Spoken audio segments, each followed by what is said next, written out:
So I'm going to do a stuffed collard green.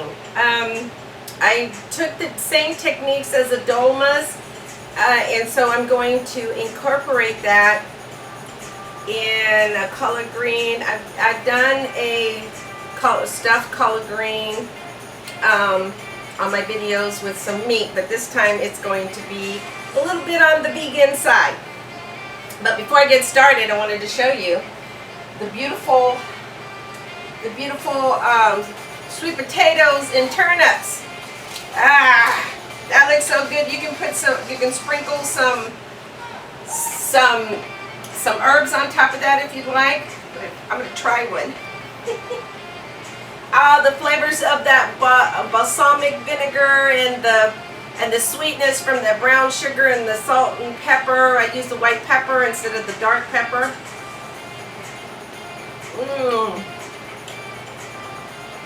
It's really whole.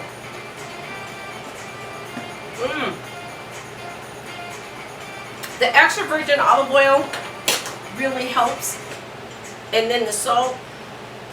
And I got a lot of glutamate in there and some umami flavors, which I'll go into that later, because there's a whole history about flavors and where it comes from and how we need it in our consumption, in our foods that we eat. So I'm going to go ahead and put this back in the oven, and then go ahead and put my chicken. Keep it nice and warm, and then we're going to get started. I'm making these stuffed collard greens stuffed with black rice. So basically what I did was I brought to boil some water in a pot, and you just get your collard greens. These are the scraps. I have some beautiful ones here. They're a little bit more, I took the stems out of them. These are a little bit more fresher. These are a little bit older, but I wanted to show you the technique real quick. So basically what I do is just blanch them.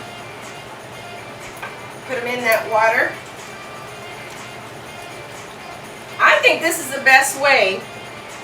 All that alkaline comes out of that, and it turns nice and green. You see how green that is?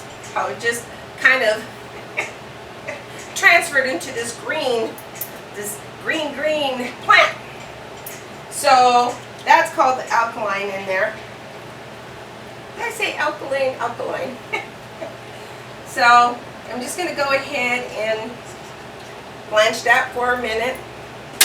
And then I'm going to get started with making the stuffing.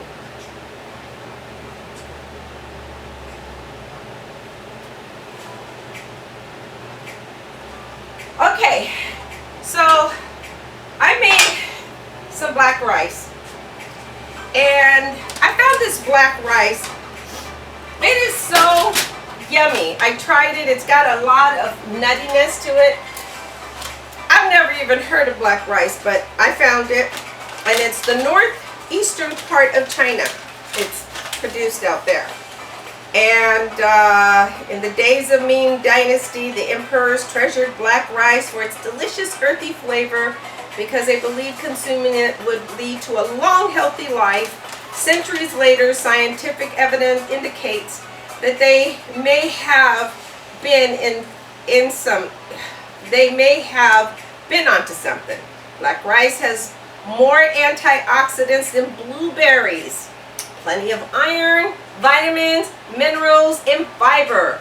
And as for the flavor, your taste buds will agree. Black rice is fit for the royalty. Well, who knows? I might have a little royalty inside in my blood, right? But it's so delicious. It's very nutty. I fell in love with it. You can actually do like a salad if you would like to do that with the black rice. So I'm going to go ahead and take, let's see,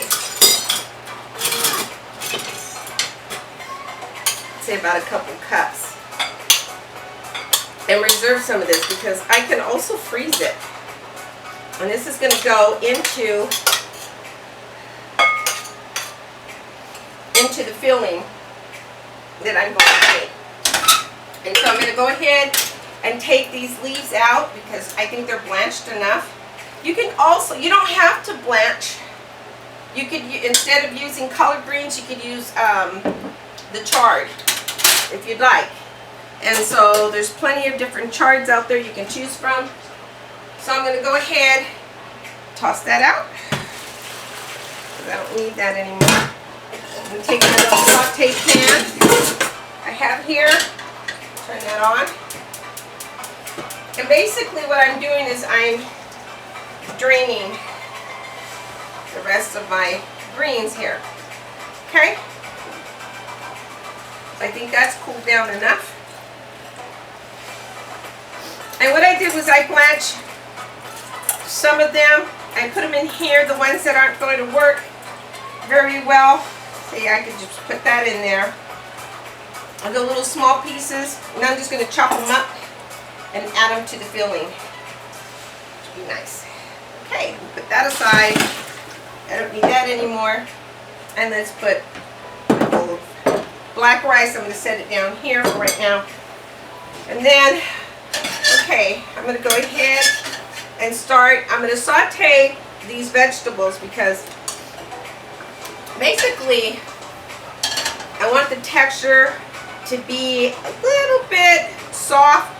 So when I put them all together, and then you can make a sauce for them, or you can steam them, or you could, I like making a sauce because the sauce to me is it more of that glutamate, that umami flavor, which intensifies the flavor like 8 times. When I'm thinking about cooking food, I'm thinking about what goes well with what, including the spices. If I want to make this a little bit more more of a vegetable flavor, then it's what I want to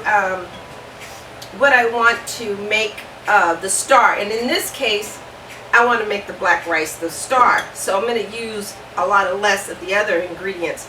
But I do have, to give that texture, that meaty texture, I'm going to use some cremini mushrooms. And that's also an umami glutamate. So what I'm going to do, this is extra virgin olive oil with canola oil mix. And if you want to use the sesame seed oil, that's fine too. You could do that as well. So I don't think I have any, but no, I'm not going to use it. And then what I'm going to do is add my mirepoix, which consists of the onions and, well, actually it's not a mirepoix. I put bell peppers instead of, I don't want any celery. Like I said, I don't want it to contrast with what I'm going to be filling it with. So, and celery has a strong flavor in it. So I want to make it really nice and keep that nutty flavor. So I have carrots, onions, and bell peppers. That's about a whole onion, half a bell pepper, and a couple of carrots, like the small little baby carrots. And then I'm going to go ahead and saute that. Now, I want to talk to you a little bit about umami, who discovered it, and who brought it to our attention. And basically there was a doctor who's from Japan in the early 1900s, Dr. Kikaniya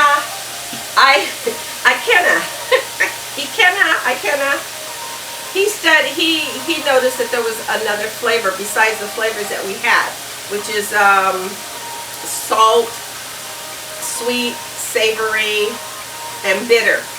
And there was like a 5th flavor there.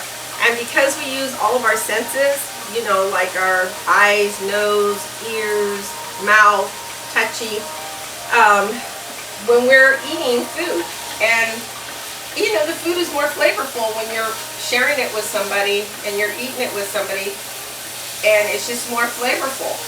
I guess that's why there's a scripture and it says, rather have a dry piece of bread than a piece of meat at the table of arguments. So, so I think it has a lot to do with flavors in our foods. So basically, this doctor, he was from Japan, and he went to Germany, and he noticed that there was like all these flavors that came out that were in the Mediterranean while he was studying over there. And there were fermented flavors. There were cheeses, and there was a fish that was fermented. And this has been excavated, the foods that have been excavated from the ancient times, and in the history of Egypt and all that. So, anyways, they used a lot of fish sauce. There was a lot of fish, and they fermented it with a lot of salt. So he said, and so he studied it and studied it, and he brought it back, and then he returned to Japan and extracted some kelp, and that's when he called it an umami. So that's where you get the word umami. It was a doctor that created, well, he didn't actually create it. It was already there, so he just brought it. It was a doctor from Japan, so that was pretty cool.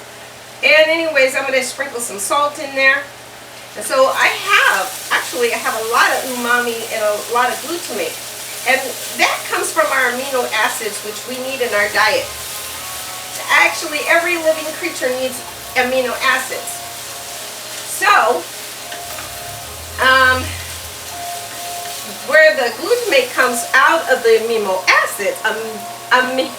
acids, it's also in the cheese and the beans and the grains, and it's in the seafood and meats and some of the vegetables that are, I think tomato is one, and I mentioned that tomato gives it 8 times more flavor. And you know, along with fermentation, that comes all that umami that sticks to your palate longer and that lasts longer on the tongue. I think that's why we get addicted to potato chips. At least I do. So, okay, that's pretty much a little bit translucent. So I'm going to add a little bit of pepper to that, a pinch of pepper, give it that nice peppery flavor. Then I'm going to add my mushrooms. I like to add my mushrooms a little bit later. That way, all those onions, and they can almost disintegrate, and not disintegrate, but you know, soften up even more with the onions, the bell peppers, and the carrots can easily coat those slices of mushroom. Couldn't get it out. Okay. And then I'm going to go ahead and chop that up. Okay. So, again, this doctor discovered the wine, olive oil, and the garam fish, which is a fish sauce. Basically, it's fish and salt fermented. And so those were the major trades in Egypt. And when he went back and he extracted from kelp this umami flavor, which was considered the 5th flavor. So, okay? We need amino acids. Every living creature needs amino acids. And it's in our wonderful foods, and our flavors of food. And that flavor, and one of the amino acids is a glutamate, which is also an umami. So a lot of people might have a lot of questions about that. So there you have it. There you have it. That's how you get it. So I'm going to go ahead and chiffonade this, just so I can, and the thinner I slice this, which is a chiffonade, the more intense that flavor is going to come out. And I don't know if you remember when you used to make the potato salad, so we used to make it really thin so you could taste the flavor of the, now you can grate the onion and you can grate the whatever. So this is kind of like the same thing. So I'm going to go ahead and chop it now, and I'm going to add it to this.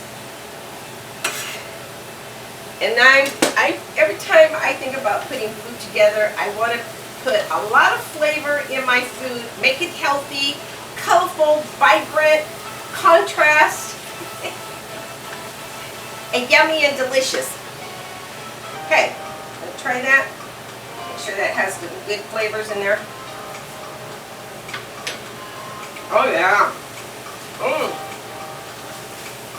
Dried mushrooms is a real good, strong umami flavor. That's good. When you put mushrooms and cheese together, also umami is a cheese is umami.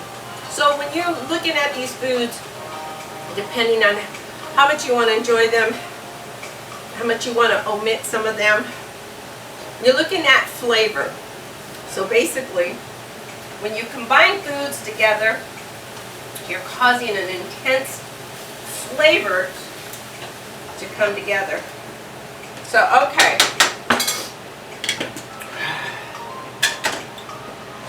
I'm going to take, now I'm going to pour this all in. This is going to be my filling. You don't have to add eggs. You don't have to. I mean, this is so healthy.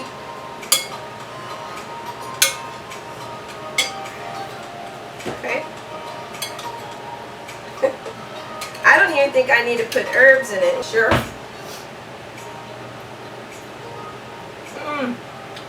That's good. It's very vegan. Very healthy. Very delicious. Yum. I don't even have to add a lot of salt to that. You don't need a lot of salt because the flavors are there, and they're kind of are just like popping in my mouth. I could just eat that like that. So I'm gonna wrap these up. Come back on the next video and I'll show you how to wrap these, and then I don't think I'll make a sauce, but I'll just prep them because I do have a couple videos for a Mediterranean sauce if you look back on my YouTube, or I might, I don't know, we'll see. Okay, I'll see you soon.